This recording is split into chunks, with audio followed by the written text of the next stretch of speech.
At last, despite their best efforts to blow it, UCLA finally gets a win outside of the Pacific time zone and the Mountain time zone. They can win in the Big Ten on the road. Take that, Indiana.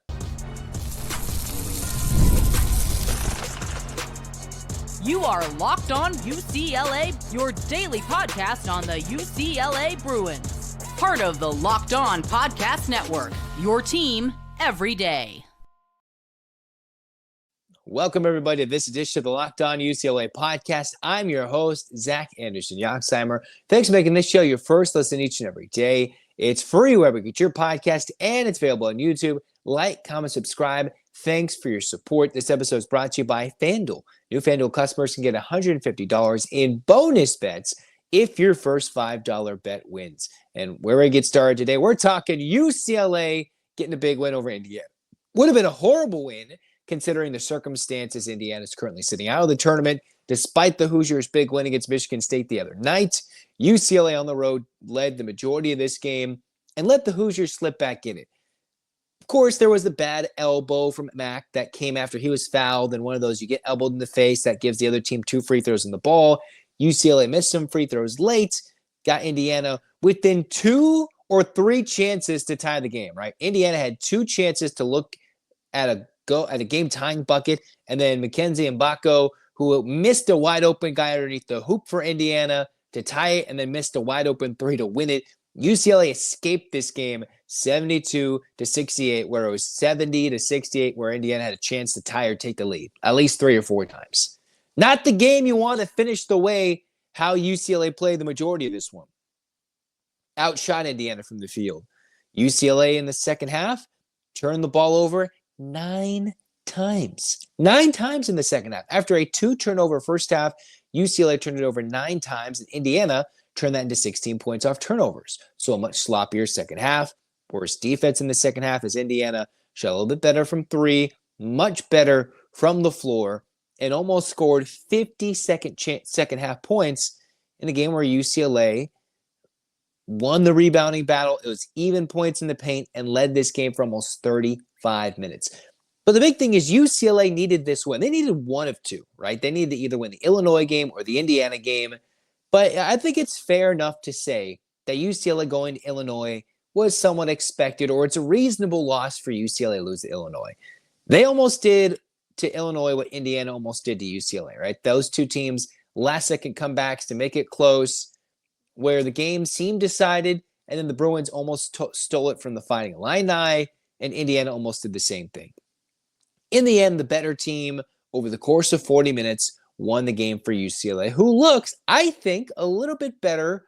It seems like the norovirus, the suspected norovirus, whatever illness has plagued the team over the last week or so, slightly wore off. Doesn't mean the travel was easy. Doesn't mean the missing of school, missing, Valentine's Day. Maybe they got girlfriends back home. Whatever. They came in locked and focused and locked in. Even Robbie Hummel was talking about how balanced this team was today. UCLA put in 10 players, and they all scored. And it's not like they all making free throws and they're just free throw shooters. They all came in and made a field goal, right? You could see Kobe Johnson affected the game in many ways. He had 10 points, 6 rebounds, 3 assists. Kobe Johnson was making some of the plays in the game, including second half big plays. Kobe Johnson was not given any steals or blocks, but he clearly had 1 or 2. I'm not sure why he didn't have a block or a steal. I'm pretty sure other Bruins stole those from him. Dylan Andrews, rough start, made 2 free throws to ice the game, couple of assists, had some big rebounds late, and then hit a big 3 at a big-time part of the game. Eric Daly Jr., 19 minutes, 6 points, no rebounds, very quiet game, very puzzling game, but it's huge for the Bruins to win a game when Eric Daly Jr. was not a big factor, shooting-wise, playing-wise, on the road, in 2 to 3 time zones away from where UCLA is at home in the Pacific time zone. Huge. Bilodeau made his free throws, not the most efficient, but into double figures. And then Sky Clark was almost automatic from 3. He was automatic from 3. From the emotions from his return to Champaign, Sky Clark came in and shot 11 threes. I liked UCLA's true freshman. Trent Perry had arguably some of his best minutes all season in a very important game.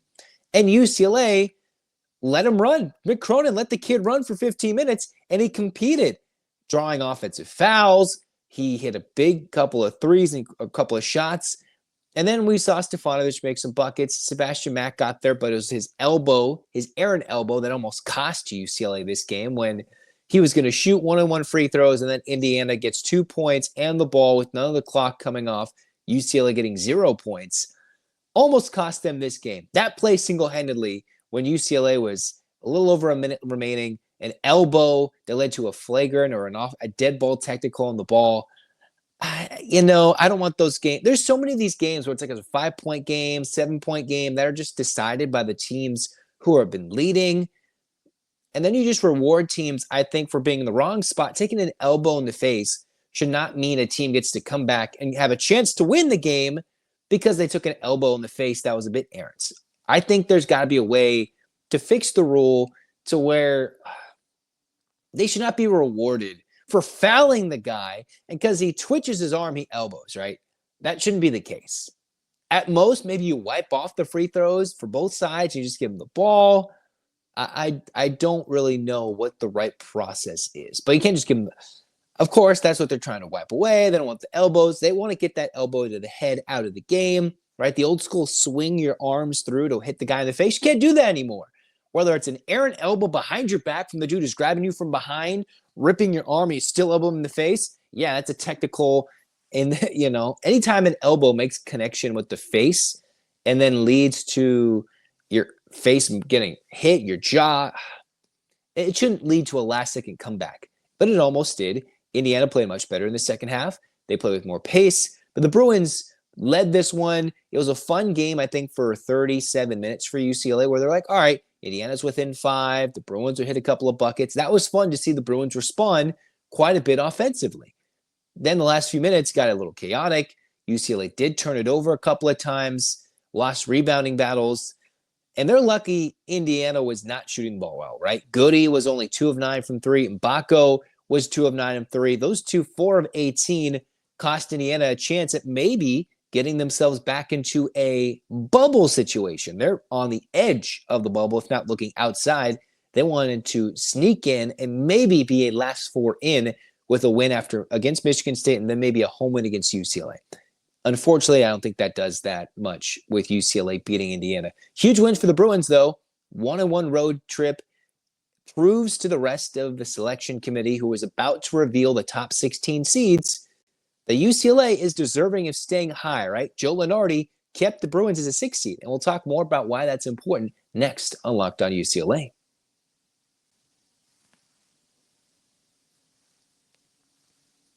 You're looking to optimize your nutrition this year? Factor makes eating well easy with chef-prepared, dietitian-approved meals that are fresh, never frozen, and ready to eat and eat in just under 2 minutes, all right? They've got 40 options across with dietary preferences every week.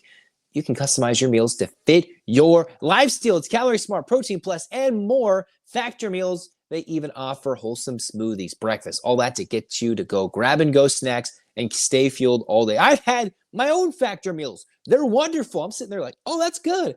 I'm going to go I like the chorizo. Make a taco out of it. It's fantastic. You heat it up, and it's yummy. It packs a punch in the best way. Eat smart with Factor. Get it started at factormeals.com/LockedOnCollege50 off and use the code LockedOnCollege50 off to get 50% off your first box plus free shipping. That's code LockedOnCollege50 off to get at factormeals.com/LockedOnCollege50 off to get 50% off plus free shipping on your first box.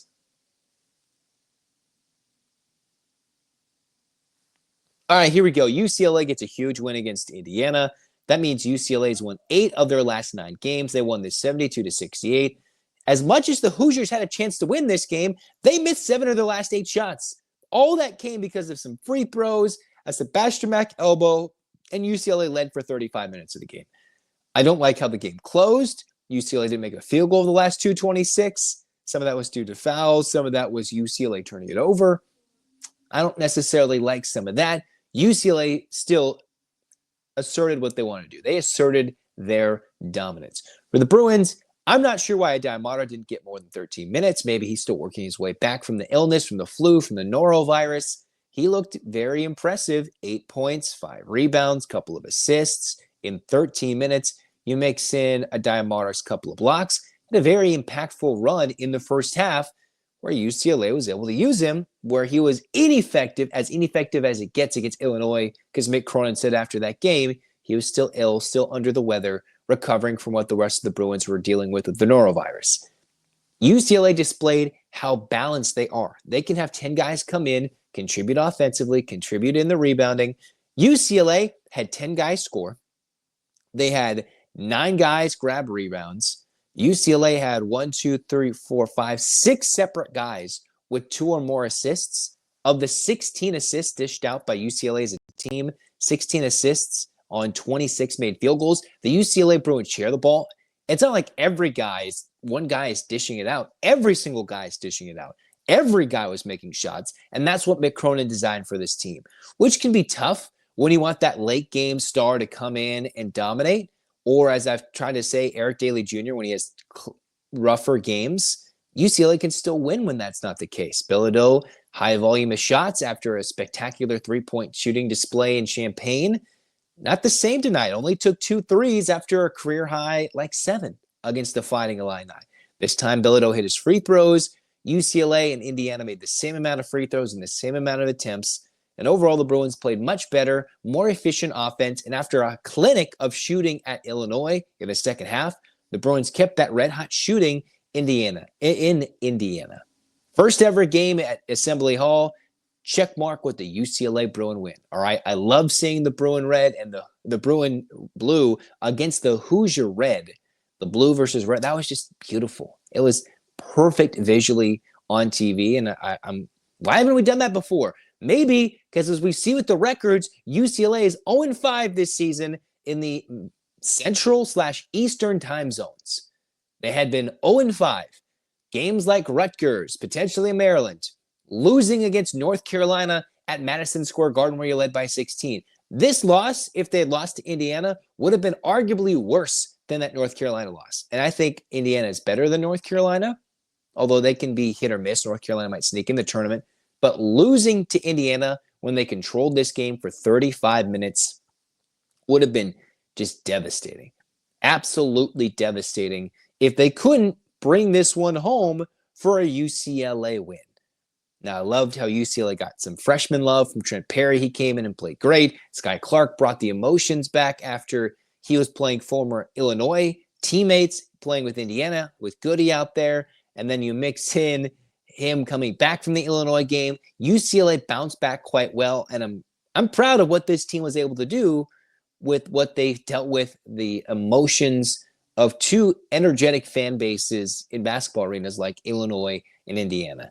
Now UCLA goes home. They have a very favorable matchup against Minnesota. The emotions of Bill Walton Day when Ohio State comes to town. Hopefully 2 wins. Those are definitely 2 games you should win at home to end up, 13-15-1.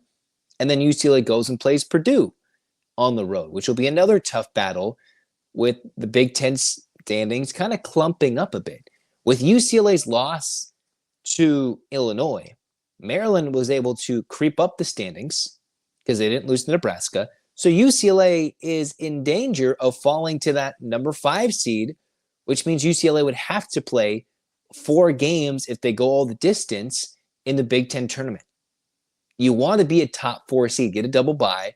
UCLA gets a top 4 seed in the Big Ten tournament, and you can get a top 4, top 5 seed in the NCAA tournaments.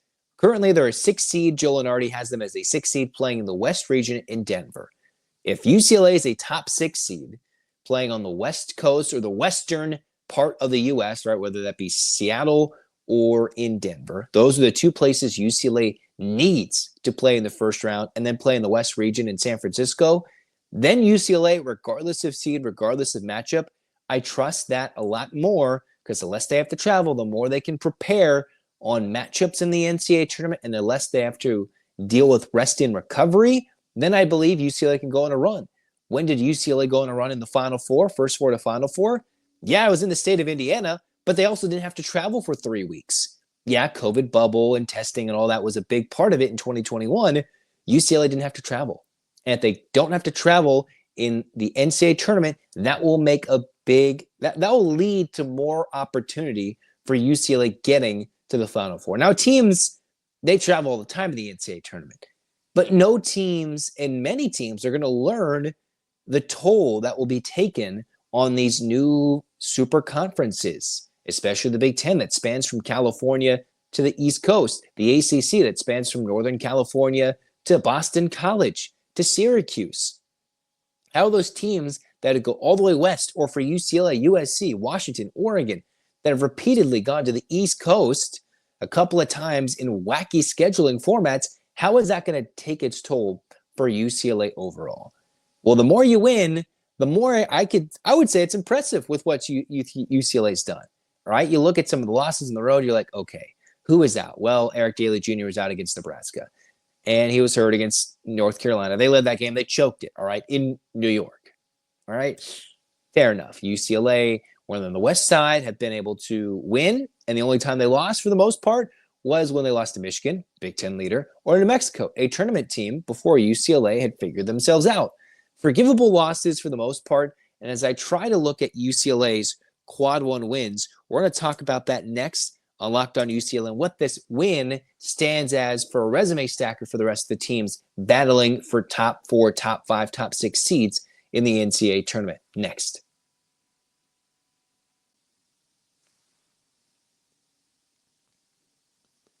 When the game tips off, the NBA action is just getting started. And there's no better place to get in on it than with FanDuel, America's #1 sportsbook. FanDuel, you can use it. You can place live bets throughout the game. And you're not going to miss, if you miss the opening tip-off, you can go bet on a fourth quarter comeback and stay in on the action. If you're looking for a bigger payout, combine your live bets into a same game parlay. You can go on the late game rallies. You can keep with the live betting feature. And the app's super easy to use and you get paid instantly. Right now, new FanDuel customers can get $150 in bonus bets if your first $5 bet wins. Just visit FanDuel.com to join today. That's FanDuel.com for your shot at $150 in bonus bets. Make every moment more with FanDuel, the official sports betting partner of the NBA.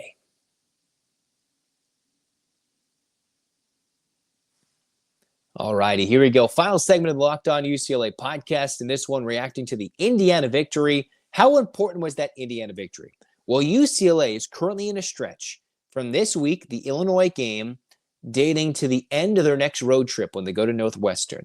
UCLA had a quad one opportunity against Illinois. They lost, so they dropped coming into this game 6-7 in quad one games. Currently, Indiana is still on the edge of quad one territory. UCLA on the road, with Indiana being a top 75 team. UCLA won a quad one game. They won a quad one game.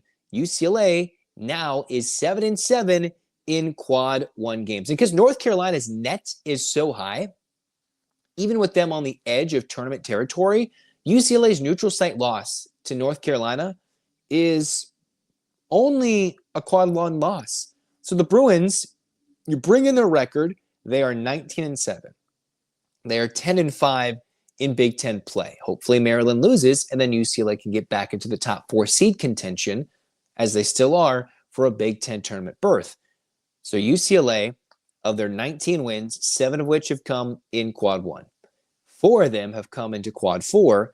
And remember, that home win against Oregon is technically a quad 2 victory. The road win is a quad 1, but a home win, the criteria is much tougher. You have to be a top 30 team, I believe, to be a quad 1 home win, top 25, top 30. Now, if it's a neutral site, it grows to 1-50. If it's a 1-75 on the road, that's where UCLA has been able to stack some of these wins. So losing at Nebraska, losing at Rutgers, those losses, I should say, have been only quad 1 losses. Now, if Rutgers loses or falls, it's going to start looking worse on the resume, but it does help that if Oregon starts to win a little bit and they climb in the net rankings, then UCLA will get another quad 1 win added to their resume. Right now, UCLA, so they had Illinois and Indiana as quad 1 games. You host Minnesota. That's going to be a quad 3 game. Should be a very easy win for UCLA. Even though the Big Ten doesn't have any easy games, it still should be. Then you go to host Ohio State. That's a quad 1 opportunity. Ohio State, despite double-digit losses, 9-10, they've been playing a little bit better as of late in the Big Ten standings, Big Ten play. That's a quad 1 game on Bill Walton Day. That's a huge game for UCLA. Doesn't feel like it, but that's a massive game for the Bruins to continue to build that resume, where in the Super Conference era, you have to win 9 to 10 of these games in quad 1 games. You have to get a top 4, top 16 seed. After that, you go to Purdue. That's number 9 in the net. And Northwestern on the road as a top 50, top 60 team. They're also flirting with the bubble. UCLA is going to have a stretch of 5 of their 6 games as quad 1 games, including this week where 2 games have already happened. 5 other 6 games are quad 1 games. And the only one that isn't is their next one against Minnesota, which they better win. And if they don't, it's not going to hold them out of the tournament. UCLA is at the point where they're a lock. They could lose 2 or 3 more games, maybe 4, and they're going to be in the tournament. They'll just crush their seeding, right? So UCLA's in. But to go on a run, to get their best matchups, to not have to go to Newark, to not have to go to Providence, Rhode Island, or go play Kansas and Wichita in the first round, you do not want to do that. So UCLA beating Indiana, that's a quad 1 win on the road at the moment. I think Indiana's good enough to keep that as a quad 1 win by beating Indiana on the road. So UCLA is now 7-7 in quad 1 games. Their 10th win of the season in Big Ten play puts them just a win, half game above Maryland. And if Maryland loses, then that'll be huge for UCLA. Now you're wondering, maybe Wisconsin is just in the same ballpark. They are, but Maryland and UCLA both beat Wisconsin. So Wisconsin would lose out in any tiebreaker situation to the 2 of them. So the team to look out for UCLA is Maryland losing. Hopefully Wisconsin losing too, because if UCLA is to go undefeated, that'd be great. I think it's unexpected for them to go and beat Purdue and Northwestern and then beat a USC team in the regular season finale with Ohio. There's just a lot to do in the regular season to expect UCLA to get a double bye. So they need some help. With a lot of teams losing, you saw Purdue, you saw Michigan State both lose on the same Tuesday night or within the week that UCLA lost to Illinois. So it was crushing that if the UCLA Bruins could have stolen that game, they could have been right in the thick of things for a top 2 seed in the Big Ten. But that's why you had to earn it by beating Illinois, who's just as good and is nipping at the heels of the Bruins to creep up into that top 4, top 5 seed. And there's a quick drop-off. You lose 2 games in a row. You go from top 4 Big Ten title contenders to back half 8, 9, 10, 11. It is very deep in this conference. That's why Oregon shuffled back there. Penn State, if they're healthy, they'd be a tournament caliber team. They're not, and they're still giving teams, as a last place team in the Big Ten, giving a lot of these teams a run for their money. UCLA took care of business with the norovirus and beat them by 24, 30 points. They destroyed the Penn State Nittany Lions. And we continue to see what Cronin's roster has built. The balance on the road, overhaul, over 40 minutes, can do a lot of things. Now, I wonder what he saw in certain matchups with Indiana going big, missing threes, and just not being able to pound it inside, maybe as they expected under Mike Woodson. Yet the Bruins survived. Huge win. And everybody, I mean everybody who came to the game, touched the basketball, contributed on both sides of the floor. They did. Now, there might have been some misses, some mismatches, mishaps, everything. But it's rare to go into any game in the country that was decided by 2 or 4 points on the road in a must-win game for both teams for very different reasons, where everybody comes in the game and contributes. There's just not a team in the country you see that happen. And this wasn't an overtime game. This wasn't a game where UCLA had anybody with 4 fouls. There were quite a few players with 3. Nobody fouled out. This didn't go to overtime, double overtime, triple overtime. This was a regulation 40-minute game where 9 of the 10 players played 13 or more minutes. William Kyle still played 6 minutes, had 2 rebounds, and a bucket as well. Everybody contributed. Not everybody can do that, which is what makes UCLA so dangerous, and hopefully what makes them a little bit better, a little more well-rested heading back to Westwood when they play Minnesota, where they can hopefully dominate the Golden Gophers and then celebrate the life and legacy of Bill Walton with a huge win against Ohio State, which is a big game for both teams. But nobody can display the depth that UCLA has in this game. Now, I think they should have used the Diamata if he was available in Cronin's eyes a bit more. I haven't seen his comments as of the recording of this podcast. So if you say you didn't see the press conference, you obviously didn't watch or listen to the podcast, because I haven't seen those just yet. This is an immediate recording right after. But if a Diamata was available in 90%, maybe you could have leaned on him a bit more to get a big run in the second half, which they just did not do. So I think if Mata was not available, then they got the most out of somebody just feeling better. Huge game for the Bruins, huge win. I'm excited. Great job to finally prove to themselves they can win outside the West. You have to do so in this new era of super conference basketball. Otherwise, you can't just go 10-10 in conference every year and win your home games, lose your road games. They have to prove they can go do those. Because now they're going to most likely host most of these teams next year in Big Ten play, and it'll be just as fun in Pauley Pavilion with iconic teams, iconic logos, and mascots and programs coming into Pauley that should lead to more packed out arenas in Los Angeles next year in Westwood. All right, should be a lot of fun. UCLA, big win. They have won 8 of their last 9, most of them of the quad 1 variety. This team's peaking, they're playing well, and they shook up an Illinois loss with a dominant 35 minutes of the game they led. All right, so get your hands up, Bruins fans. 8 clap time, baby. And 1, 2, 3, 4, 5, 6, 7, 8. UCLA, fight, fight, fight. This has been Locked On UCLA. Zach signing off. Go Bruins.